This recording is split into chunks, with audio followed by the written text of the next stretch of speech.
மூத்த தலைவர், முன்னாள் மாநிலங்களுடைய ஆளுநராக இருந்த தமிழிசை சவுந்தரராஜன் அக்கா அவர்களும், பாரதிய ஜனதா கட்சியினுடைய மூத்த தலைவர் அண்ணன் சக்கரவர்த்தி அவர்கள், அண்ணன் விபி துரைசாமி அவர்கள், அண்ணன் கரு நாகராஜ் அவர்கள் உள்ளிட்ட நம்ம அண்ணன் வெங்கடேஷ் அவர்கள், அண்ணன் ஏஎன்எஸ் பிரசாத் அவர்கள், பாரதிய ஜனதா கட்சியினுடைய வழக்கறிஞர் பிரிவினுடைய தலைவராக இருக்கக்கூடிய அண்ணன் குமரகுரு அவர்கள், நம்முடைய மாவட்டத்தினுடைய இந்த பகுதியினுடைய தலைவர்கள் எல்லோரும் இருக்கின்றார்கள்.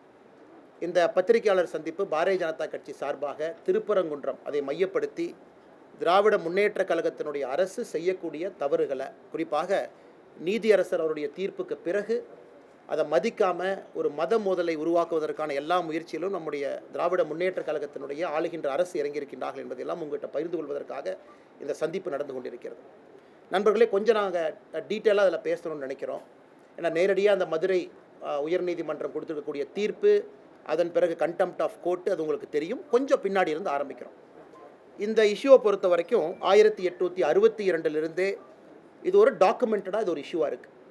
ஏன்னா 1862, 1912 2 ஆண்டுகளில் ஆங்கிலேயர்களுடைய ரெக்கார்டு படி இந்த மலையினுடைய உச்சியில் லைட் அமைக்க வேண்டும் என்று முயற்சி செய்த பொழுது அன்னைக்கு இருந்த மேஜிஸ்ட்ரேட் லைட் அமைப்பதற்கு அன்னைக்கு அனுமதி கொடுக்கல. அதனால் மதக்கலவரம் ஏற்படும் என்கின்ற காரணத்தை காட்டி 1990 காலகட்டத்தில் ஹிந்து முன்னணி அமைப்பு, அதனுடைய தலைவர்கள் அதை ரொம்ப மிக தீவிரமாக இதை கையில் எடுத்து நீதிமன்றத்தினுடைய உதவியை நாடி நிறைய டாக்குமெண்ட்டை ப்ரெசென்ட் பண்ணாங்க.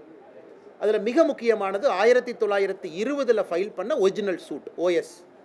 அந்த 1920 ஃபைலான அந்த ஒரிஜினல் சூட், குறிப்பாக இந்த மலை, அதில் நம்முடைய முருகர் அவருடைய கோவில் எங்கே இருக்குது, காசி விஸ்வநாதர் கோவில் எங்கே இருக்குது, தர்கா எங்கே இருக்குது, இதை டிமார்கேஷன் செய்ய வேண்டும் என்பதற்கான சூட்டு. அதன் அடிப்படையில் 1920 ஃபைல் பண்ண OS சூட்டுக்கான தீர்ப்பு 1923 கிடைக்குது, ஒரு லோவர் கோர்ட் மதுரையில். அந்த தீர்ப்பு மிகச்சரியாக அந்த தீர்ப்பில் சொல்கிறாங்க, தர்கா எங்கே இருக்குது, இந்த நெல்லித்தோப்பு அப்படிங்கிற இடம் எங்கே இருக்குது, அங்கேருந்து தர்காவுக்கு கனெக்ட் பண்ணக்கூடிய படிக்கட்கள், இந்த 3 மட்டும்தான் இஸ்லாமிய நண்பர்கள் அவங்க கையில் இருக்கக்கூடிய விஷயம். ஒன்று மேலே மலை உச்சியில் அட் த டாப் இருக்கக்கூடிய தர்கா, சிக்கந்தர் தர்கா. அதற்கு நெல்லித்தோப்பு என்பது ஒரு சமப்பகுதி, இந்த மலைக்கு இடையில் இருக்கக்கூடிய சமப்பகுதி. அங்கே இறந்து போனவர்களுடைய சடலங்கள்லாம் இஸ்லாமிய மத அடிப்படையில், மரியாதை கலந்த அடிப்படையில் அங்கே வச்சுருக்கிறாங்க.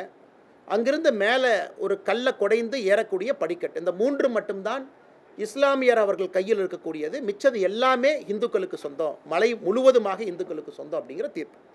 அதை எதிர்த்து 1923 வந்த தீர்ப்பை எதிர்த்து மெட்ராஸ் ஹைகோர்ட் வர்றாங்க. 26 மெட்ராஸ் ஹைகோர்ட்டு இந்த மதுரை கீழே இருக்கக்கூடிய லோவர் கோர்ட் கொடுத்த தீர்ப்பை ஸ்டே பண்ணுறாங்க. அதன் பிறகு இந்தியாவினுடைய சுதந்திரத்திற்கு முன்பு உச்சபட்சமாக இருக்கக்கூடிய பிரிவி கவுன்சில் இன்றைக்கி சுப்ரீம் கோர்ட் மாதிரி பிரிவி கவுன்சிலுக்கு போகிறாங்க. 1930 காலகட்டத்தில் பிரிவி கவுன்சில் மதுரையில் கீழே இருக்கக்கூடிய நீதிமன்றம் கொடுத்த தீர்ப்பை ஊர்ஜிதம் செய்கிறாங்க. 1920 ஒரிஜினல் சூட், 1923 வந்த தீர்ப்பை ஊர்ஜிதம் செய்கிறாங்க. இந்த நெல்லித்தோப்பு என்கின்ற இடம் இஸ்லாமியத்துக்கு சொந்தமானது, மேலே இருக்கக்கூடிய தர்கா அது அவர்களுக்கு சொந்தமானது, மேலே ஏறக்கூடிய படிக்கட்கள் அவர்களுக்கு சொந்தமானது. மற்றபடி இந்த மலை முழுவதுமாக இந்து சமுதாயத்திற்கு, குறிப்பாக இந்த கோவிலுக்கு சொந்தமானது. அதன் பிறகு குவாரி எடுக்க வர்றாங்க. கோயில் நிர்வாகம் அப்ஜெக்ட் பண்ணி குவாரி விடலை. கோயில் நிர்வாகம் அப்ஜெக்ட் பண்ணி மர வெட்டுறக்கு பர்மிஷன் கொடுக்கல. இது காலங்காலமாக 1940, 50, 60, 70 காலகட்டத்தில் அங்கே இருக்கக்கூடிய கோவிலத்தினுடைய நிர்வாகம் அவங்க இடத்த பாதுகாத்துக்கிட்டே வர்றாங்க. ஸோ 1990 காலகட்டத்தில் ஹிந்து முன்னணி இங்கே தீபம் ஏற்ற வேண்டும் என்ற போராட்டத்தை எல்லாம் ஆரம்பித்து இதை மக்கள் மன்றத்தில் ஒரு பெரிய இஷ்யூவாக கொண்டு வர்றாங்க. இப்போ நாம் இதை நன்றாக புரிந்து கொள்ள வேண்டும். இன்றைக்கி நீதியரசர் திரு GR சுவாமிநாதன் அவர்கள் அவங்க ஒரு தீர்ப்பு கொடுத்துருக்குறாங்க. ஏன் அந்த தீர்ப்பு கொடுக்க வேண்டிய கட்டாயம் வந்துச்சு? ஏன்னா ஒரு டிவோட்டி, ஒரு ஹிந்து பக்தர், அவர் அங்கே இருக்கக்கூடிய எக்ஸிக்யூட்டிவ் ஆஃபீஸரை நோக்கி போகிறாங்க. அந்த ஈஓட்ட கேட்குறாங்க. 28/10/2025 ஒரு அந்த ஹிந்து டிவோட்டியாக இருக்கக்கூடிய ராம ரவிக்குமார் அவர்கள் இந்த மாதிரி தீபத்தை ஏற்ற வேண்டும். எங்கே ஏற்றணும்னா தீபத்தூணில் ஏற்ற வேண்டும். இத்தனை காலமாக உச்சி பிள்ளையார் கோவில் பக்கத்தில் ஏற்றுறாங்க அப்படின்னு 28/10/2025 ரெப்ரசன்டேஷன் கொடுக்குறாங்க எக்ஸிக்யூட்டிவ் ஆஃபீஸருக்கு. ஈஓ 3/11/2025 அதை ரிஜெக்ட் பண்ணுறாங்க. நாங்கள் பர்மிஷன் கொடுக்க மாட்டோம், இத்தனை காலமாக எங்கே ஏற்றணுமோ அதே உச்சி பிள்ளையார் கோவிலில் தான் ஏற்றுவோம் என்று. அதன் பிறகு ராம ரவிக்குமார் அவர்கள் மதுரை கிளை, மெட்ராஸ் ஹைகோர்ட்டினுடைய மதுரை கிளை, அங்கே அவங்க ரிட் பெட்டிஷன் ஃபைல் பண்ணுறாங்க. 32317 என்கிற ரிட் பெட்டிஷனை.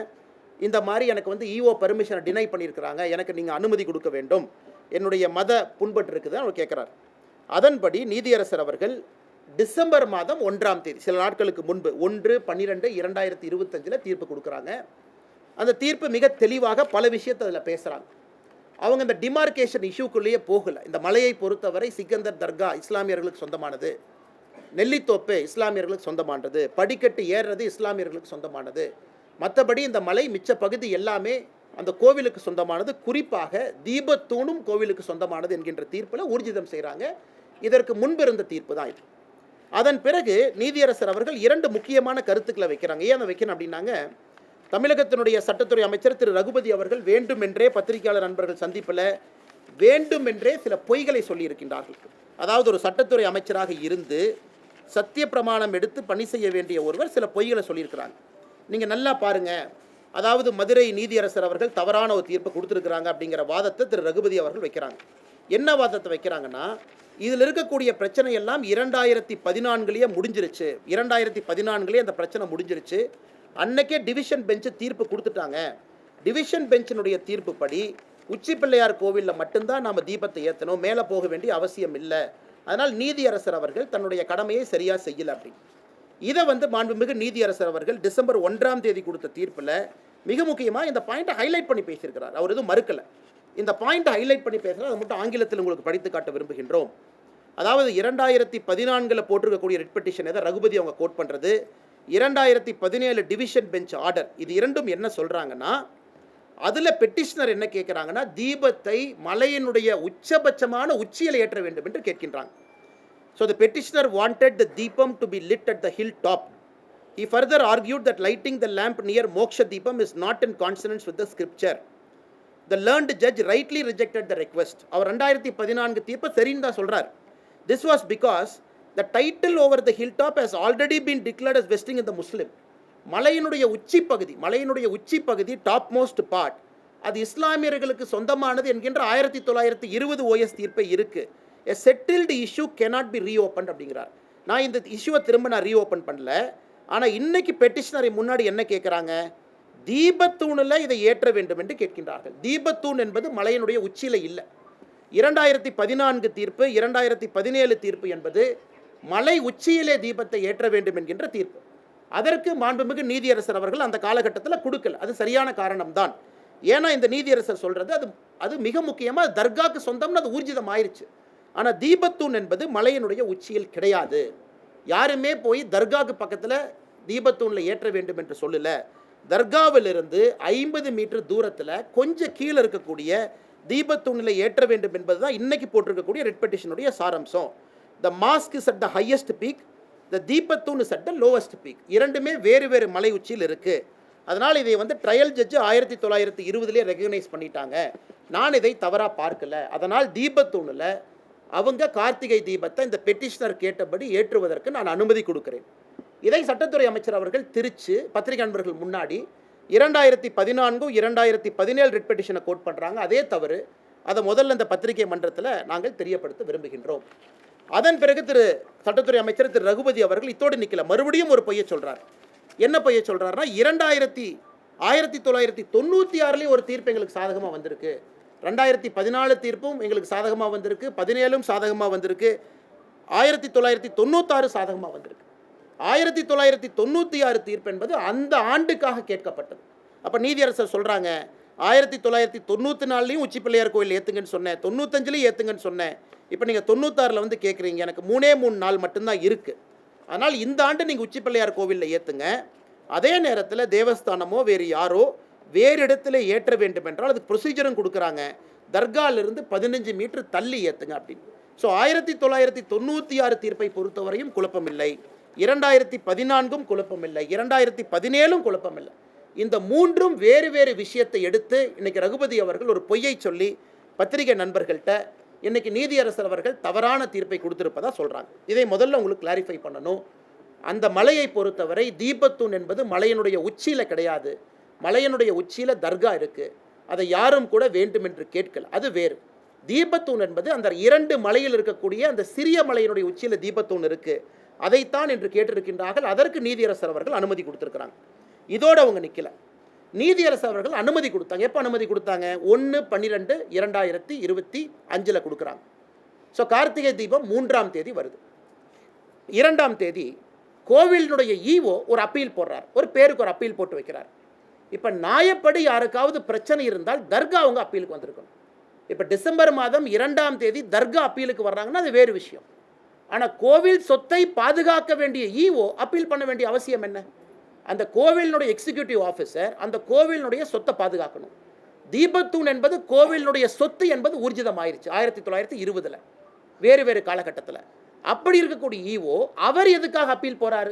இந்த நீதியை எதிர்த்து அப்பீலும் சரியாக ஃபைல் பண்ணல. இதுலேருந்து தெளிவாக தெரிகிறது, அந்த எக்ஸிக்யூட்டிவ் ஆஃபீஸரை திராவிட முன்னேற்ற கழகத்தினுடைய அரசு தூண்டி விட்டு எக்ஸிக்யூட்டிவ் ஆஃபீஸர் அப்பீல் போக வைக்கிறாங்க. தர்கா இன்னைக்கு வந்திருக்கிறாங்க, வஃப் போர்டும் தர்காவும் இன்னைக்கு வந்திருக்கிறாங்க, இதை எதிர்த்து அப்பீல் இன்னைக்கு வந்திருக்கிறாங்க.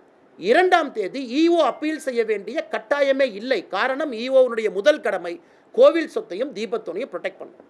அடுத்து 3ஆம் தேதி ஈஓ சொல்கிறாங்க, இல்லை நாங்கள் மலை உச்சியில் ஏற்ற மாட்டோம், தீபத்தூண் ஏற்ற மாட்டோம் என்று சொல்லுகின்றார். அதற்கு இந்த petitioner Rama Ravikumar contempt of court வர்றாங்க. 5 மணிக்கு கண்டெம்ட் ஆஃப் கோர்ட் பெட்டிஷன் எடுக்கிறாங்க. கார்த்திகை தீபம் 6 மணிக்கு. அந்த பெட்டிஷன் வரும்போது தமிழ்நாடு அரசுடைய வழக்கறிஞர் சொல்கிறாங்க, இல்லை 6 மணி வரைக்கும் பொறுங்க, 5 மணிக்கு எடுக்கிறீங்க. நீதியரசர் அவர்கள் 5 மணிக்கு எடுத்த கண்டெம்ட் ஆஃப் கோர்ட்டை 6:05 வரைக்கும் தள்ளி வைக்கிறார்.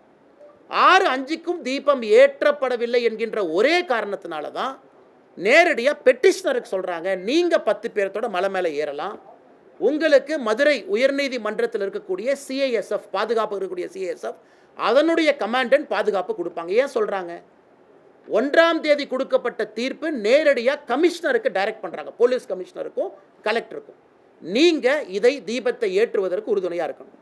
1ஆம் தேதியும் கமிஷனர் நடவடிக்கை எடுக்கல, 2ஆம் தேதியும் கமிஷனர் நடவடிக்கை எடுக்கலைன்னா மாநில அரசினுடைய காவல்துறை அதிகாரிகள் தன்னுடைய கடமையை சரியாக செய்யலை.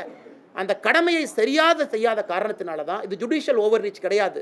திரு GR சாமிநாதன் அவர்கள் 3ஆம் தேதி 6:05 கொடுக்கக்கூடிய தீர்ப்பில் கண்டெம்ட் ஆஃப் கோர்ட் பெட்டிஷனில் மாநில அரசு கடமையை செய்யலை, காவல்துறை கடமையை செய்யலை, கலெக்டர் கடமையை செய்யலை, அதனால் சிஐஎஸ்எஃப் நான் அனுப்புகிறேன், கமாண்டன்ட் நீங்கள் கூட போங்க, அந்த 10 பேர் தீபம் ஏற்றுவதற்கு அனுமதி கொடுக்க வேண்டும் என்று சொல்லுகிறார். இதில் எதுவும் தவறாக இல்லை. இதை எதிர்த்து மறுபடியும் அங்கே இருக்கக்கூடிய இரண்டு நீதிபதிகள் இருக்கக்கூடிய அமர்வு டிவிஷன் பெஞ்சுக்கு போகிறாங்க. எப்போ போகிறாங்க? அடுத்த நாள் அப்பீல் போகிறாங்க. இந்த பிரச்சனையெல்லாம் 3ஆம் தேதி இரவு நடக்குது. 4ஆம் தேதி காலையில் அப்பீலுக்கு போகிறாங்க. இந்த நீதியரசர் சிஏஎஸ்எஃப் விட்டது தப்பு, எப்படி அவங்க சிஏஎஸ்எஃப் அனுமதி கொடுக்கலாம், சட்டம் ஒழுங்கு என்பது மாநில அரசுடைய கட்டுப்பாட்டில் மட்டும்தான் இருக்கணும், எப்படி மத்திய அரசுக்கும் மாநில அரசுக்கும் கலவரத்தை ஏற்படுத்த முயற்சிக்கின்றார் என்று நீதியரசரின் மீது இவங்க பெட்டிஷனை போட்டிருக்கிறாங்க கோர்ட்டில். அதற்கு அந்த 2 நீதியரசர்கள் திரு ஜெயச்சந்திரன் அவர்கள் திரு KK ராமகிருஷ்ணன் அவர்கள் சொல்கிறாங்க, இதில் எந்த தவறும் கிடையாது. 1ஆம் தேதி மாநில அரசுக்கு சொன்னாங்க, 1ஆம் தேதி காவல்துறை கமிஷனருக்கு சொன்னாங்க, 1ஆம் தேதி கலெக்டருக்கு சொன்னாங்க, யாருமே வேலை செய்யலை. அதன் பிறகுதான் நீதியரசர் அவர்கள் 3ஆம் தேதி 6 மணிக்கு தீபம் ஏற்றப்படவில்லை என்கின்ற காரணத்திற்காக இந்த நீதியை கொடுத்துருக்கிறாங்க. அதனால் சிஏஎஸ்எஃப்ஐ அனுப்ப வேண்டும் என்று அவர் சொல்லியது எந்த விதத்திலும் தவறில்லை. இது மிக முக்கியமானது. 3ஆம் தேதி ராம ரவிக்குமார் அவர்கள் அங்கே இருக்கக்கூடிய நம்முடைய பாரதிய ஜனதா கட்சியினுடைய தலைவர்கள்லாம் போகிறாங்க தீபம் ஏற்றுவதற்கு உறுதுணையாக. அன்னைக்கு கலெக்டர் என்ன சொல்கிறாங்கன்னா, கமிஷனர் என்ன சொல்கிறாங்க, கலெக்டர் 144 சிஆர்பிசி 163 BNSS அந்த சட்டத்தின்படி போட்டிருக்கிறாங்க, அதனால் நீங்கள் யாருமே போகக்கூடாது அப்படின்னு காட்டுறாங்க. அதற்கு மரியாதை கொடுத்து சிஏஎஸ்எஃப் முன்னாடி போகலை, அதற்கு மரியாதை கொடுத்து ராம ரவிக்குமார் உட்பட பெட்டிஷனர் யாரும் முன்னாடி போகல, ஏன்னா 144 போட்டிருக்காங்க. இந்த 2 டிவிஷன் பெஞ்சில் நீதியரசர் அவர்கள் 4ஆம் தேதி 144 சிஆர்பிசி 163 BNSS போட்ட ஃபைலை வாங்கி படிக்கிறாங்க. அந்த ஃபைலில் என்ன இருக்குது? அந்த ஃபைலில் இவங்க போட்ட 144 சிஆர்பிசியே ஒரு ஃப்ராட் என்பது உறுதிதமாயிருக்கு. ஏன்னா நீதியரசர் அவங்க கேட்குறாங்க, 144 சிஆர்பிசி எப்போ போட்டீங்க? 3ஆம் தேதி 6:05க்கு திரு சாமிநாதன் அவர்கள் சிஏஎஸ்எஃப் படையோடு மேலே செல்லலாம் என்று 6:05க்கு தீர்ப்பு கொடுக்குறாங்க. நீங்கள் 144 எப்போ போட்டீங்க? அதில் அந்த நீதியரசர் சொல்கிறாங்க, the file contains loose sheet of papers containing past history of dispute. The order has been promulgated with effect from 6 PM on 3/12.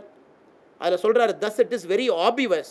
Section 163 BNSS order is passed prior to the judicial order or the records are manipulated after this court calls for a original file. தவறு மீது மறுபடியும் ஒரு தவறு பண்ணுறாங்க. அதாவது 6 மணியிலிருந்து 144 CrPC 163 BNSS போடுறேன்னு 6 மணியிலிருந்து அந்த ஃபைலில் இருக்குது. அப்போ அந்த ஆர்டர் அவங்க 4 மணிக்கு போட்டிருக்கிறாங்க, ஆர்டரை 3 மணிக்கு போட்டிருக்கிறாங்க, ஆர்டர் 2 மணிக்கு போட்டிருக்காங்க, ஃபைலில் இல்லை. ஆனால் நிச்சயமாக நீதியரசர் தீர்ப்பு கொடுத்த பிறகு போடப்படவில்லை. 6:05க்கு திரு சாமிநாதன் அவர்கள் கொடுத்த நீதியரசர் அவர்கள் கொடுத்த தீர்ப்புக்கு பிறகு 144 சிஆர்பிசி போடப்படவில்லை என்பது இந்த டிவிஷன் பெஞ்சில் இருக்கக்கூடிய 2 நீதியரசர் பெரிய வார்த்தையை பயன்படுத்துறாங்க. ஐஏஎஸ் ஐபிஎஸ் அதிகாரிகளுக்கு எதிராக the records are manipulated after the court calls for the original file. கோர்ட்டில் வந்து ஒரிஜினல் ஃபைல் கொடுங்க என்று சொல்லிய பிறகு இந்த டாக்குமெண்ட்டை மேனிபுலேட் பண்ணி அரசு கொடுத்துருக்குறாங்க. மறுபடியும் தவறு. அதன் பிறகு 4ஆம் தேதி நேற்று நம்முடைய பாரதிய ஜனதா கட்சியினுடைய மாநில தலைவர் திரு நயினார் நாகேந்திரன் அவர்கள், நம்முடைய மூத்த தலைவர் அண்ணன் ஹெச் ராஜாஜி அவர்கள் அவங்க மறுபடியும் போகிறாங்க. ஏன்னா இந்த 2 ஜட்ஜ் இருக்கக்கூடிய டிவிஷன் பெஞ்ச் அமர்வில் அப்பீலை டிஸ்மிஸ் பண்ணதுக்கப்புறம் 144ம் டிஸ்மிஸ் ஆகுது. அதன் பிறகு நாங்கள் தீபத்தை ஏற்றுவோம் என்று போன பிறகு அதை இல்லீகலாக எந்தவித ஆர்டரும் இல்லாமல் தடுத்துருக்குறாங்க. 144 நிலுவையில் இல்லை, அப்பீல் நிலுவையில் இல்லை, எங்கேயும் கூட நீதியரசர் திரு சாமிநாதன் அவங்க கொடுத்தது ஸ்டே இல்லை, எதுவுமே இல்லாதப்ப அங்கே இருக்கக்கூடிய காவல்துறை அதிகாரிகள் தடுத்தது மட்டுமல்ல, மாநில தலைவர் அண்ணன் நயினார் நாகேந்திரன் அவர்கள் உட்பட, அண்ணன் ஹெச் ராஜா அவர்கள் உட்பட நம்முடைய தொண்டர்களை தலைவர்களை கைது பண்ணியிருக்காங்க. Which is an illegal arrest. அதுக்கு எந்த விதமான ஆதாரமும் கிடையாது, எந்த விதமான டாக்குமெண்ட் இல்லை. இந்த அளவுக்கு ஒரு ஆளுகின்ற திராவிட முன்னேற்ற கழகத்தினுடைய அரசு ஒரு நீதியரசர் கொடுத்திருக்கக்கூடிய தீர்ப்புக்கு எதிராக டைரக்ஷன் கொடுத்ததுக்கப்புறம் பணி செய்ய வேண்டிய பப்ளிக் சர்வெண்ட், அதனால தான் commissioner of police is called public servant, collector is called public servant. Public சர்வெண்ட்டாக இருக்கக்கூடிய 2 உயரதிகாரிகள் அவங்க அதை தடுத்து, அதன் பிறகு 4ஆம் தேதி நேற்று நடந்த கைது என்பது முழுவதும் இல்லீகல் கைதாக இதை மாற்றி 2 மதத்திற்கிடையில் மோதல் போக்கை கடைபிடித்திருக்கின்றார்கள். இது இன்னும் ஆச்சரியமாக நீங்கள் பார்த்தீங்கன்னா, திரு நீதியரசர் சுவாமிநாதன் அவங்க தீர்ப்பில் இன்னும் பின்னாடி போகிறார். 2005 ஆர்டிஓ ஆஃபீஸில் நடந்த பீஸ் கமிட்டி மீட்டிங் நடந்தது. அந்த பீஸ் கமிட்டி மீட்டிங்கில் 2 நபர்களும் பங்கேற்றாங்க. அதாவது டிசம்பர் 1ஆம் தேதி 2005 ஆர்டிஓ ஆஃபீஸில் திருப்பரங்குன்றம் கார்த்திகை தீபம் ஏற்றுவது சம்பந்தமாக சாயந்தரம் 6 மணிக்கு 13-12 நடக்குது. அதில் வந்து இஸ்லாமிய நண்பர்களும் இந்து சகோதரர்களும் பங்கேற்கிறாங்க.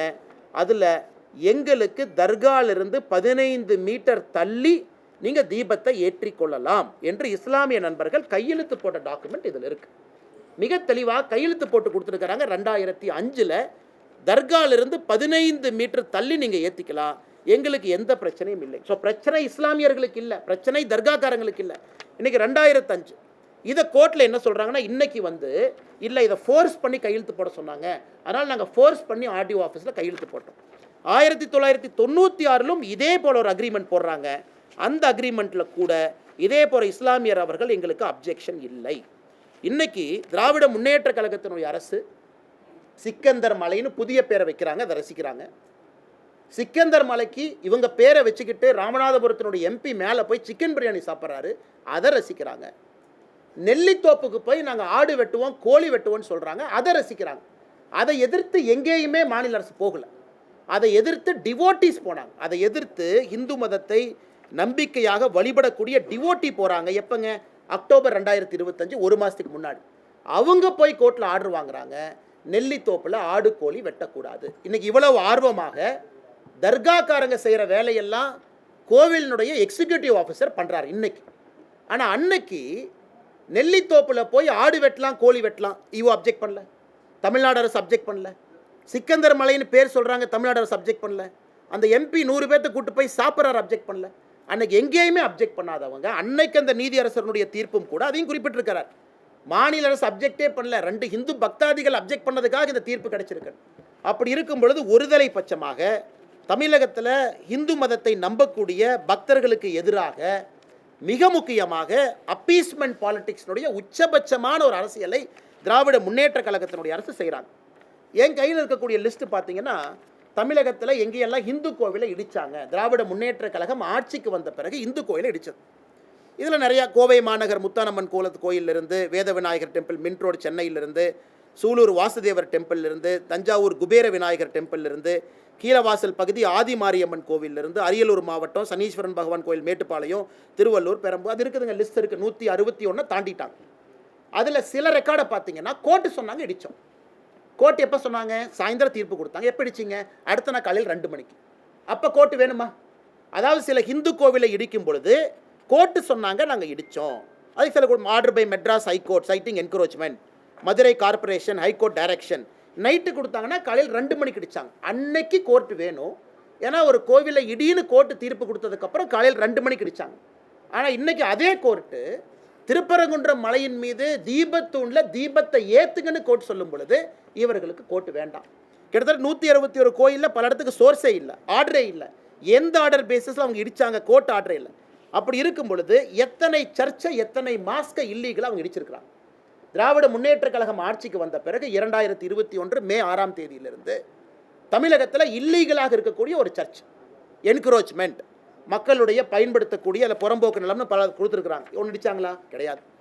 எத்தனை மசூதி இடிச்சிருக்கிறாங்க? கிடையாது. தமிழ்நாட்டில் எந்த சர்ச்சும் மசூதியும் ஆக்கிரமிப்பு நிலத்தில் இல்லையா? இருக்கு. ஆனால் என்ன ஒரு நியாயம்? எல்லா இதையும் இடிக்காதீங்க, எல்லாருக்கும் அவங்கவுங்க பகுதியில் வழிபாட்டு உரிமையை கொடுங்க, அதைத்தான் நாம கேட்கிறோம். அல்லது ஒருதலை பட்சமாக 161 கோயிலுக்கு மேலே இடிச்சிட்டு இன்னைக்கு உயர்நீதிமன்றம் ஒரு தீர்ப்பு கொடுத்த பிறகு அதை பின்பற்ற மாட்டோம் என்று சொல்லி மிகப்பெரிய சட்ட பிரச்சனையை உருவாக்கி இன்னைக்கு பார்லிமெண்ட்ல போய் பேசுறாங்க. பார்லிமெண்ட்ல பேச வேண்டிய நிலைமை என்னங்க? பார்லிமெண்ட்ல இவர்கள் போய் இந்தியாவினுடைய மத நல்லிணக்கத்தை கெடுத்துட்டேன்னு இவங்க பேசணும், அரசியலமைப்பு சட்டத்தை தூக்கி போட்டு விட்டேன் என்று பேசணும், ஒரு கோர்ட்டு கொடுத்த ஆர்டரை ஃபாலோ பண்ணலின்னு தானே பார்லிமெண்ட்ல பேசணும். பார்லிமெண்ட்ல போய் என்ன பேசுறாங்க? திராவிட முன்னேற்ற கழகத்தினுடைய எம்பிக்கள், காங்கிரஸினுடைய எம்பிக்கள், விசிகாவுடைய எம்பிக்கள் என்ன பேசுறாங்க இன்னைக்கு? அதாவது தமிழகத்தில் இந்து மதவாத சக்திகள் தமிழகத்தில் ஜாதி கலவரத்தை, மத கலவரத்தை உருவாக்குறாங்க. இது எப்படி இந்து மதவாத சக்தி ஆகும்? கோர்ட்டுக்கு போய் கோர்ட்டில் வெயிட் பண்ணி கோர்ட்டு ஒரு தீர்ப்பு கொடுத்த பிறகு முறையாக போய் அன்னைக்கு 144 சிஆர்பிசி போட்டிருக்கின்றோம் என்று தவறாக சொல்லியும் கூட அதையும் பின்பற்றி பெட்டிஷனர் திரும்ப வர்றாங்க. நேற்று எந்த ஆர்டருமே இல்லாத நாளில் இல்லீகலாக இத்தனை பேர்த்தை கைது செய்துவிட்டு இன்னைக்கு சம்பந்தமே இல்லாமல் பாராளுமன்றத்தில் போய் இவர்கள் நாடகம் ஆடி கொண்டிருக்கின்றார்கள். இதை இந்த பத்திரிகையாளர் சந்திப்பு மூலமாக தமிழக மக்களுக்கு எடுத்து சொல்லணும். எந்த அளவுக்கு இவங்க ஃப்ராடு பண்ணியிருக்கிறாங்க, எந்த அளவுக்கு பொய்ய சொல்லியிருக்கிறாங்க, எந்த அளவுக்கு ஒருதலை பட்சமாக நடந்திருக்கின்றார்கள், எந்த அளவுக்கு இதே கோயில் ஆடு வெட்டு கோழி வெட்டுன்னு சொன்னும் பொழுது பேசாமல் இருந்தவங்க இன்னைக்கு தீபத்தூணில் தீபத்தை ஏற்று என்று சொல்லிய பிறகு இந்த ட்ராமா பண்ணுறாங்க. சட்டத்தை பாதுகாக்க வேண்டிய சட்டத்துறை அமைச்சர் 2014-17 தீர்ப்பையும் 1996 தீர்ப்பையும் வேண்டுமென்றே திரித்து, அதுக்கும் இந்த கேஸுக்கும் சம்பந்தம் இல்லை, வேண்டுமென்றே திரித்து இதில் ஹிந்து பெட்டிஷனர் யாரும் மலை உச்சியினுடைய தர்கா இந்துக்களுக்கு சொந்தம் என்று கேட்கவில்லை. That is a settled issue. அது 1920 செட்டில் ஆயிடுச்சு. மலையினுடைய உச்சி தர்கா என்பது இஸ்லாமியர்களுக்கு சொந்தம், நெல்லித்தோப்பு இந்துக்களுக்கு சொந்தம் என்று எங்கேயும் கேட்கல, அதையும் செட்டில்டு இஷ்யூ. அது இஸ்லாமியர்களுக்கு சொந்தம். மேலே ஏற படிக்கட்டு இந்துக்களுக்கு சொந்தம் என்று கேட்கவில்லை, அதுவும் சொந்தம். ஆனால் மலை உச்சியில் இல்லாமல் கீழே இருக்கக்கூடிய தீபத்தூணில் நாங்கள் கார்த்திகை தீபத்தன்று இதை ஏற்ற வேண்டும் என்று ஏற்ற போகிறவங்களை 2 நாட்களாக அலக்கழித்து மதுரை மாநகரத்தையே அல்லோலப்படுத்தி அவ்வளவு காவல்துறையை அனுப்பி மக்களுடைய இயல்பு வாழ்க்கையெல்லாம் கேள்விக்குறிக்காக்கிவிட்டு முதலமைச்சர் அன்னைக்கு காலையில் ட்வீட் போடுறார். மதுரைக்கு என்ன தேவை? வளர்ச்சி அரசியலா ஆர் டேஷ் அரசியலா? நான் கேட்கின்றேன், இது ஒரு முதலமைச்சர் போடுற ட்வீட்டா? இது யாரோ சின்ன பசங்க போட்டால் ஏற்றுக்கலாம். மதுரைக்கு என்ன அரசியல் தேவை? வளர்ச்சி அரசியலா ஆர் டேஷ் அரசியலா? அந்த டேஷுங்கிறது என்ன? முதலமைச்சர் தன்னுடைய சமூக வலைதள பக்கத்தில் ஒரு டேஷ் என்கின்ற வார்த்தையை கேள்விக்குறியாக்கி விட்டுருக்கார். டேஷ்னா என்ன? முதலமைச்சர் தானே சொல்லணும். Fill in the blanks. நீங்கள் நானும் என்ன வேணாலும். இது முதலமைச்சருடைய ட்வீட். எந்த அளவுக்கு சிறுபிள்ளைத்தனமாக இவ்வளவு பிரச்சனையை செய்துவிட்டு முதலமைச்சர் அவர்கள் இதை போடுறாங்கன்னா உண்மையாலுமே இந்த முதலமைச்சர் அனைவருக்குமான முதலமைச்சரா, இந்துக்களுக்கான முதலமைச்சரா, இஸ்லாமியர்களுக்கான முதலமைச்சரா, கிறிஸ்தவர்களுக்கான முதலமைச்சரா? ஒரு நீதி நிலைப்பாடு ஒரு சட்டமன்றத்தில் ஒரு நீதிமன்றத்தில் சொல்லும் பொழுது முதல் கடமையாக செய்ய வேண்டிய பொறுப்பு சீஃப் மினிஸ்டருக்கு இருக்குது. அதையும் பின்பற்றல. சிஏஎஸ்எஃப் தமிழ்நாட்டில் அனுப்ப வேண்டிய நிலைமைக்கு தள்ளப்பட்டிருக்கிறோம். இது சம்பந்தமாக நேற்று தமிழக பாரதிய ஜனதா கட்சி சார்பாக நம்முடைய மாநில தலைவர் திரு நயினார் நாகேந்திரன் சார்பாக நம்முடைய உள்துறை அமைச்சர் அமித்ஷாஜி அவர்களுக்கு சம்பந்தமாக பிரீஃப் பண்ணியிருக்கிறோம். என்ன நடக்குது, என்ன பிரச்சனை இங்கே இருக்குது, இவங்க எந்த அளவுக்கு தவறான ஒரு விஷயத்தை செஞ்சுருக்கிறாங்க, எந்த அளவுக்கு நீதிமன்ற அவமதிப்பில் இன்வால்வ் ஆகிருக்கிறாங்க. சிஎஸ்எஃப் அன்னைக்கு ஒருவேளை நான் போகிறேன்னு சொல்லியிருந்தா மாநில அரசனுடைய காவல்துறைக்கும் சிஎஸ்எஃப்க்கும் கைகலப்பு வந்து இந்திய அளவில் மிகப்பெரிய தலைகுடிவாக நம்ம மாநிலத்துக்கு ஏற்பட்டிருக்கும். அவங்க பின்னாடி போயிட்டாங்க. சரி 144 இருக்கா, நாங்கள் மதிக்கிறோம், பின்னாடி போயிட்டாங்க, அதனால் பிரச்சனை இல்லை. ஆனால் இன்னைக்கு நீதியரசர் சொல்லியிருக்காங்க அந்த 144 ஃப்ராடு.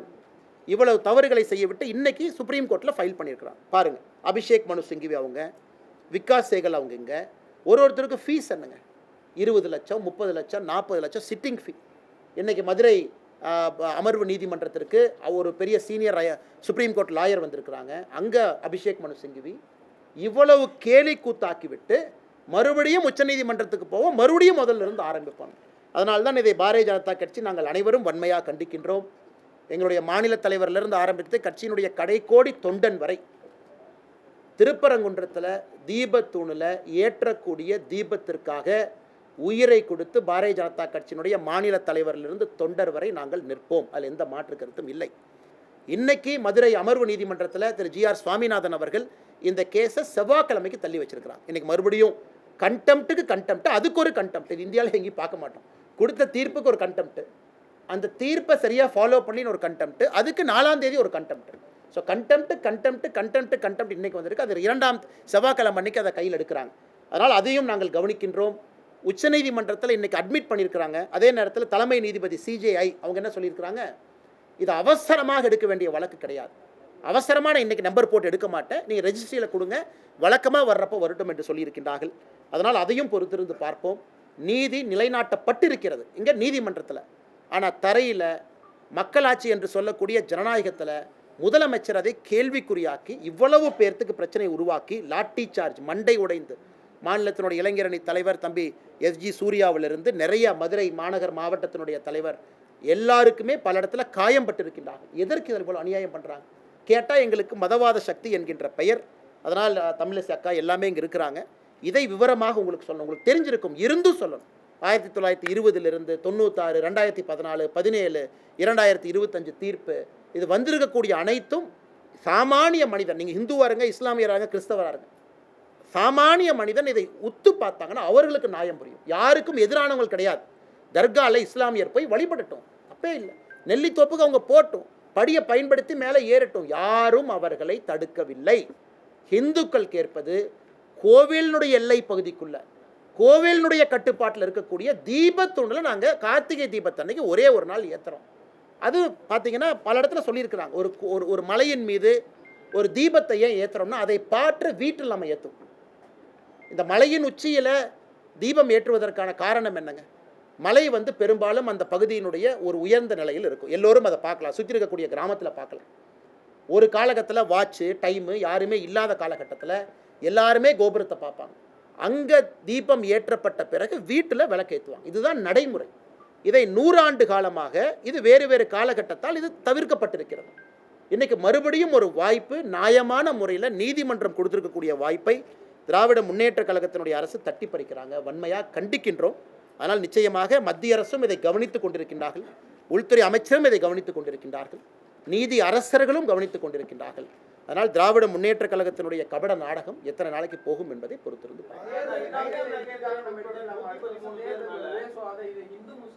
ஆனால் நீங்கள் பாருங்கள், இதில் திரு ராம ரவிக்குமார் அவர்களும் மொத்தம் 6 பெட்டிஷனர். முதல் பெட்டிஷனர் ராம ரவிக்குமார், அவரோட 5 பேர். 6 பெட்டிஷனருக்காகத்தான் நிறைய பேர் அதுவும் கேட்டீங்க, எதுக்கு 10 பேர் அனுப்பணும்? 6 பெட்டிஷனர் கூட 4 பேர், லாயர் இருக்கலாம் 10 பேர். அதனால் இத்தனை பெட்டிஷனரும் இதுவரை அமைதி காக்கிறாங்க. யாரும் இஸ்லாமிய சகோதரர்களுக்கு எதிராக ஒரு வார்த்தை தவறாக பேசலை, யாரும் தர்கா எங்களுக்கு சொந்தம் என்று கேட்கல, யாரும் நெல்லித்தோப்பை எங்களுக்கு சொந்தம் என்று கேட்கல. மிக அமைதியான முறையில் அறவழியில் லட்டி சார்ஜ் அடி வாங்கிக்கிட்டு எல்லாரும் நிற்கிறாங்க. எங்களுடைய உரிமையை நிலைநாட்டி கொடுத்துருக்கக்கூடிய நீதிமன்றம் சொல்லியிருப்பதை நாங்கள் செய்கிறோம். அப்படி இருக்கும் பொழுது எங்கே இவங்க மதக்கலவரத்தை ஏற்படுத்துகிறாங்க? பப்ளிக் ப்ராப்பர்ட்டியை சேதப்படுத்தினாங்களா? இத்தனை போலீஸை குவிக்கிறாங்க, ஆயிரக்கணக்கான போலீஸை மதுரையில் குவிக்கிறாங்க. எங்கேயாச்சும் ஒருத்தர் இந்த பெட்டிஷனர் கூட வந்தவங்க பாரதிய ஜனதா கட்சியினுடைய தொண்டர்கள், இந்து முன்னணியினுடைய தொண்டர்கள், எங்கேயாச்சும் ஒரு பப்ளிக் ப்ராப்பர்ட்டி, ஒரு கார் கண்ணாடி உடைச்சோம், ஒரு பப்ளிக் டிரான்ஸ்போர்ட்டை உடைச்சோம்? இன்னைக்கு கலவரத்தை செய்வது யார்? மதுரை மாநகரத்தினுடைய காவல்துறை. எவ்வளவு பேரிகேட் போடுறாங்க? ஆயிரக்கணக்கான பேரிகேட். கலவரத்தை ஏற்படுத்துறது அவங்க. எங்கேயும் ஒன்று உடையல, இவங்க போய் யாரையும் தாக்கல, எந்த பொது சொத்துக்கும் சேதத்தை ஏற்படுத்தலை. அப்படி இருக்கும் பொழுது எப்படி மத கலவரம் ஆன்டிசிபேட் பண்ணுறாங்க?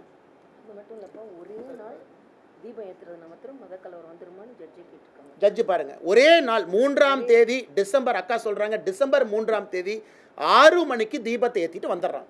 அதன் பிறகு 4ஆம் தேதி போகிறதில்ல, 5ஆம் தேதி போகிறதில்ல, அடுத்த தீபத்துக்கு போவாங்க. அப்படி இருக்கும் பொழுது எப்படி அதனால் மதக்கலவரம் ஏற்படும்? அதுவும் நீதியரசர் இன்னும் ஒரு படி போறாரு. இங்க பாருங்க, கோவிலுடைய சொத்தை பாதுகாங்கிறார். இந்த தீபத்தூணே கோவிலுடைய சொத்து. நீங்க தீபத்தை ஏற்றினா தானே அதை பாதுகாக்க முடியும். அதனால தயவு செய்து தீபத்தை ஏத்துங்கன்னு சொல்றாங்க. விசித்திரம், நம்முடைய தலைவர்கள் சொன்னது போல், அக்கா சொன்னது போல, தர்காவுடைய அதிகாரிகள் போய் அப்பீல் பண்ணல, கோவிலினுடைய ஈஓ போய் அப்பீல் பண்றாங்க. இதை விட வெக்கக்கெண்ணம் எங்கேயாச்சும் பார்த்துருக்கிறோமா? தனிநபர் தான் வந்துட்டு பெட்டிஷன் போட்டிருக்காங்க சார். ராமரவிக்குமார் ஒரு தனிநபர், அவர் பெட்டிஷன் போட்டிருக்கார். அதுல பிஜேபியா சம்மந்தப்பட்டு பாலிடிக்ஸ் பண்றீங்கன்னு கேட்குறாங்க சார். இது ராம ரவிக்குமார் ஒரு பெட்டிஷன் போட்டிருக்கிறாங்க. மொத்தம் 5 பெட்டிஷனர் இருக்காங்க சார். மொத்தம் 6 பேருடைய பெட்டிஷனை தான் அந்த நீதியரசர் அவருடைய ரிட் பெட்டிஷனில் 6 பேர் தான் மொத்தமாக எடுத்துக்கிட்டாங்க. 5 பேர் வந்து ஏற்றணும், ஒருத்தர் ஏற்ற வேண்டாம், மொத்தம் 6 பேர். இப்போ அரசியல் கட்சியினுடைய அடிப்படை உரிமை, அடிப்படை கடமை மக்களுக்காக நிற்பது. நாங்கள் மக்கள் மனநிலையை பிரதிபலிக்கிறோம். மதுரை மாநகரத்தில் இருக்கக்கூடிய மக்கள் மனநிலையை பிரதிபலிக்கிறோம். அவர்களும் மக்கள் தான். நீதிமன்றம் ஒரு தீர்ப்பு கொடுக்குறாங்க, அதற்கு பாரதிய ஜனதா கட்சி ஆதரவாக இருக்குது. இது அப்போ அரசியல் கட்சி எதுக்கு நடத்தணுங்க? எனக்கு ரகுபதி அவங்க கேட்குறாங்க, பாரதிய ஜனதா கட்சிக்கு இதுக்கும் சம்பந்தம்னா அரசியல் கட்சி எதுக்கு நடத்தணும்? மக்களுடைய மனநிலையை பிரதிபலிப்பதற்கு அரசியல் கட்சி இருக்குது. மக்களுக்காக அரசியல் கட்சி இருக்குது. நீதிமன்றம் சொல்லிய பிறகு அரசு தவறு செய்யும் பொழுது தட்டி கேட்பதற்காக அரசியல் கட்சி இருக்குது. அரசியல் கட்சியினுடைய அடிப்படை கடமை இது.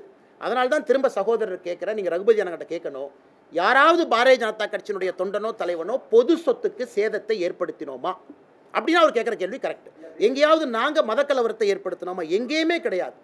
மக்களுடைய மனநிலையை பிரதிபலித்து, இந்துக்களுடைய உணர்வை பிரதிபலித்து பாரதிய ஜனதா கட்சி களத்தில் பெட்டிஷனருக்காக மக்களுக்காக போராடி கொண்டிருக்கின்றோம். அதே நேரத்தில் இந்த தீர்ப்பில் தெரியாது சொல்கிறாங்க, பர்சன் ஆஃப் இன்ட்ரெஸ்ட். பெட்டிஷனர் மட்டும் பர்சன் ஆஃப் இன்ட்ரெஸ்ட் இல்லைங்க.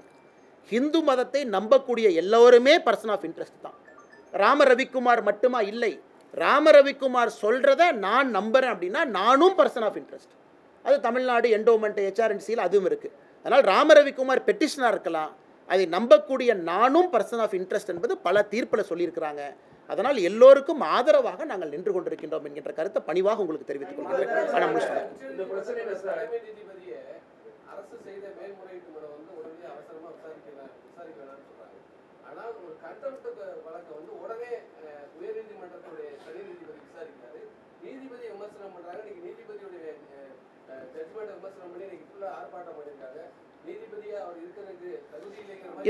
இன்னைக்கு நீதியரசர் அவர்கள் இன்று காலையில்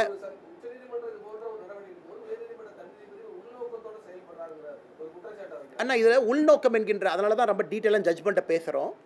அவர் 1996 ஜட்ஜ்மெண்ட்டை மீறி இருந்தால் பரவாயில்ல, 2014 மீறி இருந்தால் பரவாயில்ல, 17 மீறி இருந்தால் பரவாயில்ல. அதைத்தான் ரகுபதி அவர்கள் சொல்கிறாங்க. ஜட்ஜ்மெண்ட்டே வேறு என்பது உங்கள் முன்னால் நாங்கள் வைக்கின்றோம்.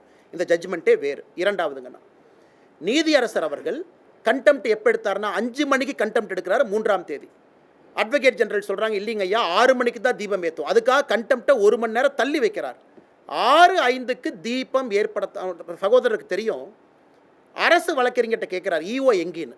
ஈஓ ஃபோனை சுவிட்ச் ஆஃப் பண்ணிட்டாருங்க ஐயான்னு. நான் சொல்கிறது 3ஆம் தேதி 6:05க்கு நடந்த கண்டெம்ட்டில் ஏற்பாடு செய்யலை, பெட்டிஷனரை கூப்பிடல, 1ஆம் தேதி ஈஓ நடவடிக்கை எடுக்கலை, 2ஆம் தேதி எடுக்கலை, 3ஆம் தேதி கண்டெம்ட் ஆஃப் பெட்டிஷன் வரும்போது கோர்ட் வரும்பொழுது அரசு வழக்கறிஞர்கிட்ட கேட்குறாங்க, ஈஓக்கு ஃபோனை போடுங்க. EO available இல்லைங்கிறாங்க.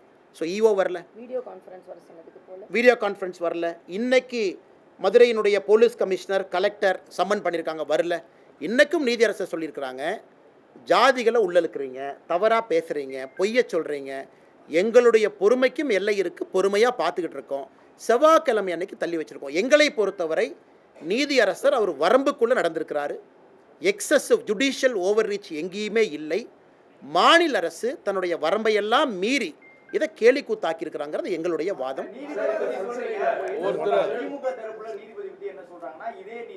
மதுரை அமர்வுல அந்த நீர்வழித்தடங்களை கண்காணிப்பதற்கான அமர்வுல நீதிபதியா இருக்காரு. என்னைக்காச்சும் ஒரு நாள் நீர்வழித்தடம் ஆக்கிரமிக்கப்பட்ட பொழுது இந்த சிஐஎஸ்எஃப் வீரர்களை அனுப்பி அவர் அந்த ஆக்கிரமிப்பை அகற்றியது உண்டா? அண்ணா இன்னைக்கு ஒத்துக்கிறேங்கன்னா ஒரு வாதம் அது. இன்னைக்கு ஒரு எக்ஸ்ட்ரானரி கேஸ். அதாவது 1ஆம் தேதி அவங்க சிஐஎஸ்எஃப் அனுப்பலை, 1ஆம் தேதி போலீஸ் கமிஷனருக்கு டைரக்ஷன் கொடுக்குறாரு, டிசம்பர் 1ஆம் தேதி கலெக்டருக்கு டைரக்ஷன் கொடுக்குறாரு. 2ஆம் தேதி அவர் கையில் எடுக்கலை, 2ஆம் தேதியும் லோக்கல் போலீஸ் தான் இருக்கிறாங்க. 3ஆம் தேதி தீபம் ஏற்றப்படவில்லை என்று தெரிந்த பிறகு 6:05க்கு தான் அவர் சொல்கிறாரு, 6:05க்கு தான் சொல்கிறாரு இந்த மாதிரி சிஏஎஸ்எஃப் கொடுக்குறோம். இது அப்பி இல்லை. அந்த டிவிஷன் பெஞ்சில் ஜெயச்சந்திரன் ராமகிருஷ்ணன் அவங்ககிட்ட அந்த கேள்வியை கேட்கும் பொழுது நீதியரசர்கள் சொல்கிறாங்க, the service of CISF was provided only because the state police refused to give protection and comply with the court direction. In case the state missionary disobey the court order and refuse to give protection, the court cannot stand helpless. அதாவது நீதியரசர் திரு GR Swaminathan அவர்கள் எடுத்திருக்கக்கூடிய அந்த தீர்ப்பு முடிவுக்கு அடுத்த நான் division பெஞ்சில் நீதியரசர் ஜெயச்சந்திரன் அவர்களும் ராமகிருஷ்ணன் அவர்களும் முழு ஆதரவு கொடுத்துருக்குறாங்க. அதாவது ஒரு நீதிபதி இல்லை. இன்றைக்கி திமுகவினுடைய சட்ட அமைச்சர் மாண்புமிகு திரு ரகுபதி அவர்கள் ஜிஆர் சாமிநாதன் அவர்கள் மீது கை காமிச்சாங்கன்னா அடுத்த நாள் 2 நீதிபதியும் ஊர்ஜிதம் பண்ணியிருக்கிறாங்க. அதனால் எங்களை பொறுத்தவரை திமுகவினுடைய அமைச்சர், அரசு எல்லோருமே நீதி அரசர்களுக்கு எதிராக இங்கே பணிபுரிகின்றார்கள் என்பது ஊர்ஜிதமாகும்.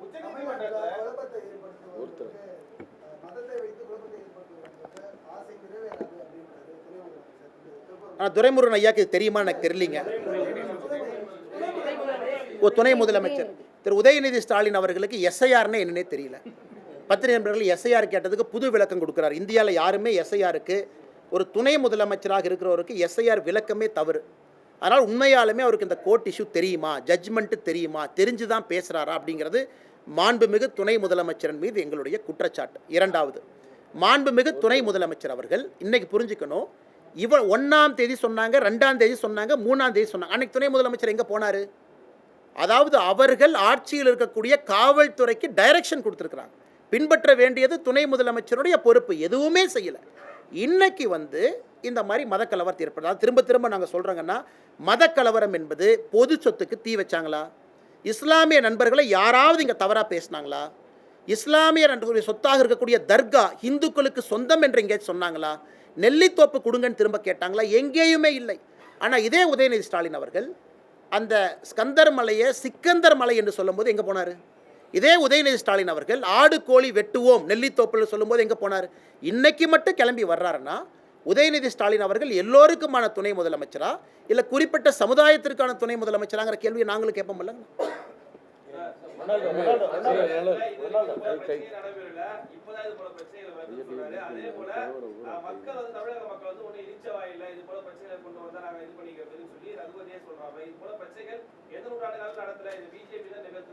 ஆனால் எங்களை பொறுத்தவரை இங்கே குமரகுரு அண்ணன் வரும்பொழுது எங்களுடைய வழக்கறிஞர் பிரிவினுடைய தலைவர் அவங்க இருந்தாங்க.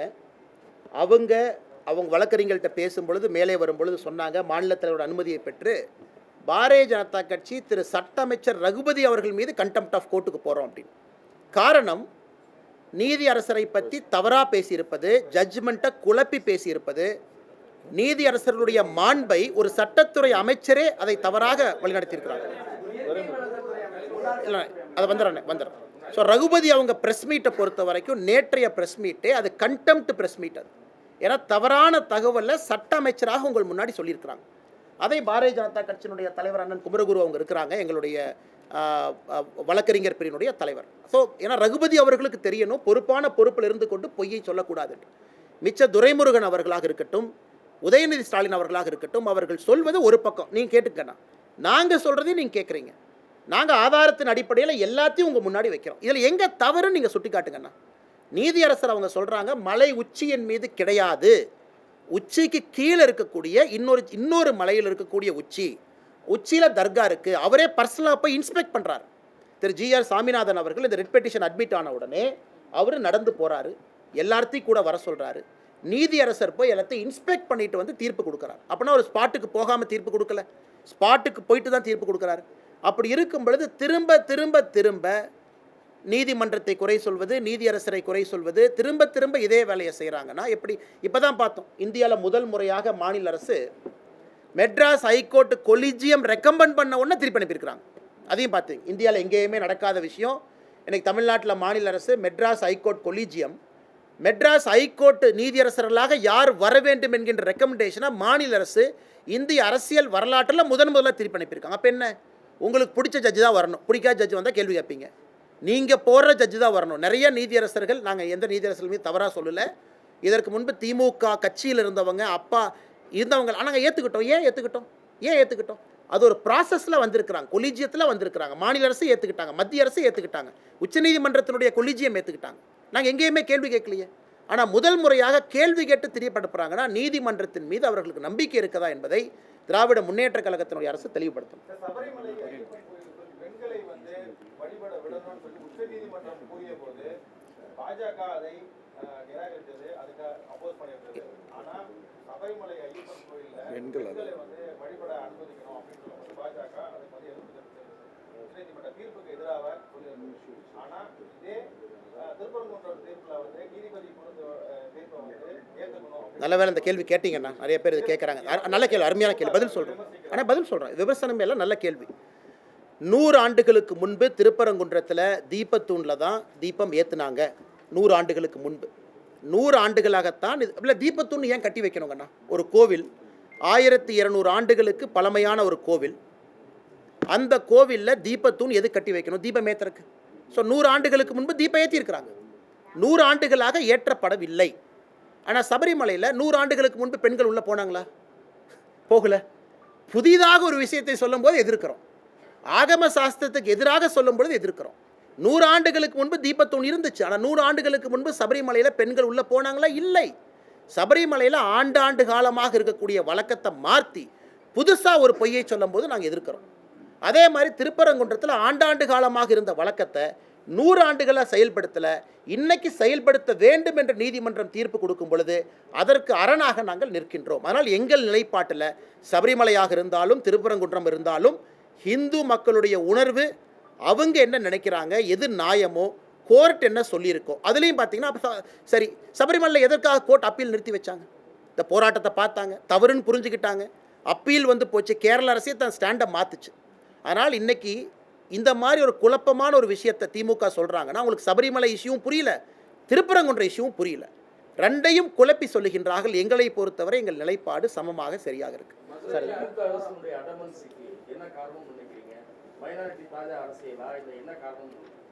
சார், ஒரு மூத்த ஆசிரியர், நீங்கள் பத்திரிகையாளர், உங்களுக்கு தெரியும், எங்களை பொறுத்தவரை மிக தெளிவாக மைனாரிட்டி அப்பீஸ்மெண்ட் பாலிட்டிக்ஸ் தமிழ்நாட்டில் திராவிட முன்னேற்ற கழக அரசு வெட்கத்தையெல்லாம் விட்டு அடுத்த கடத்துக்கு போயிட்டாங்க. இன்றைக்கி நீதிபதிக்கு எதிராக அங்கே இருக்கக்கூடிய ஜமாத் மக்களை வர சொல்கிறாங்க, பேரணி போகணுங்கிறாங்க, போஸ்ட் அடித்து ஒட்டுறாங்க. அங்கே இருக்கக்கூடிய ஒரு ஜமாத் நீதிமன்றத்திற்கு முற்றுகை போராட்டம் கால் பண்ணியிருந்தாங்க 4ஆம் தேதி. யாராச்சும் கைது பண்ணாங்களா? ஒரு நபரை கைது பண்ணியிருக்கிறாங்களா? சொன்னவங்களை கைது பண்ணியிருக்காங்களா? எதுவுமே கிடையாது. ஆனால் சோஷியல் மீடியாவில் போஸ்ட் போட்டால் கைது. இதுலேருந்து என்ன சொல்லுது? இங்கே இருக்கக்கூடிய இந்துக்களுக்கு ஒரு நியாயம், இன்னொரு மதமாக இருந்தால் ஒரு நியாயம். மிக தெளிவு. நீதிபதி அவர்கள் ஒரு நீதிபதி இல்லை சார், ஜிஆர் சுவாமிநாதன் அவங்க கொடுக்குறாங்க, அதுக்கு மேலே டிவிஷன் பெஞ்ச் 2 நீதிபதி ஊர்ஜிதம் செய்கிறாங்க. அப்படி சொல்லியும் கூட கேட்க மாட்டேன் அப்படின்னு திராவிட முன்னேற்ற கழகம் நிற்கிறாங்கன்னா, தாஜா மத அரசியல் கையில் எடுத்திருக்கிறாங்க. தேர்தலுக்கு மைனாரிட்டி வாக்குகளை அப்படியே லட்டு மாதிரி சிந்தாமல் செதறாமல் திமுக எடுக்க வேண்டும் என்று நினைக்கிறாங்க. இதை உண்மையை சொல்ல வேண்டும் என்றால் நிறைய இஸ்லாமிய நண்பர்களும் கிறிஸ்தவ நண்பர்களுமே அதை விரும்பலை. தேவையில்லாமல், ஏன் தர்காவே வந்து பெட்டிஷன் இல்லைங்க சார், 3ஆம் தேதி தர்கா வரல, 4ஆம் தேதி தர்கா வரல, இன்றைக்கி தான் தர்கா வந்திருக்கிறாங்க. வெறும் எக்ஸிக்யூட்டிவ் ஆஃபீஸர் இந்து கோவிலை ப்ரொடெக்ட் பண்ண வேண்டிய ஈவோவை தூண்டி விட்டு இந்த கபட நாடகத்தை போடுறாங்க. அதனால் மைனாரிட்டியும் இதை ரசிக்கலை, மெஜாரிட்டியும் ரசிக்கலை. கடைசியில் அப்பம் தின்ன குரங்கு 2 அப்பத்தை தின்ன மாதிரி எந்த ஓட்டும் வரப்போகிறதில்ல. நடுத்தெருவில் தான் திராவிட முன்னேற்ற கழகம் இருக்க போகிறாங்க. 2026 தேர்தல் ஊர்ஜிதம் செய்யும் தேசிய ஜனநாயக கூட்டணி அமித்ஷாஜி அவர்கள் சொன்னது போல 3ல் 2 பங்கு மெஜாரிட்டியோடு வெற்றி பெறும்.